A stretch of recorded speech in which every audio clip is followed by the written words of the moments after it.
ल हेर यिनी त किचनमै निदाएछन् कि क्या हो। दिनभरि घरबाट काहीँ निस्किनु पनि छैन, केही नि छैन। के हो किन सुतिरहेछ अरे डङडङ्ग? मैले चुनावमा नउठ्नु भने उठ्यौ, के गर्छौ?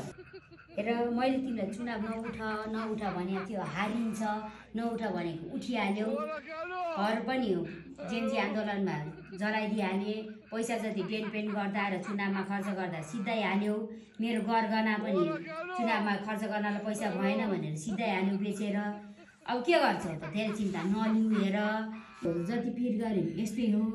हाम्रो पार्टीले यो चुनावमा जहाँबाट खाता खोलेको थियो त्यहीँको ब्रान्ड ल्याइदिएको छु, यो खाऊ होइन। अनि चुप लाएर ज्ञान घर सुत। मासु भात पनि पकाएको छु, त्यो पनि खाउलाऊ। अब कसैलाई गाली पनि नगर। अब चुप लागेर बस। के गर्छौ त? यस्तै रहेछ भाग्यमा लेखेको।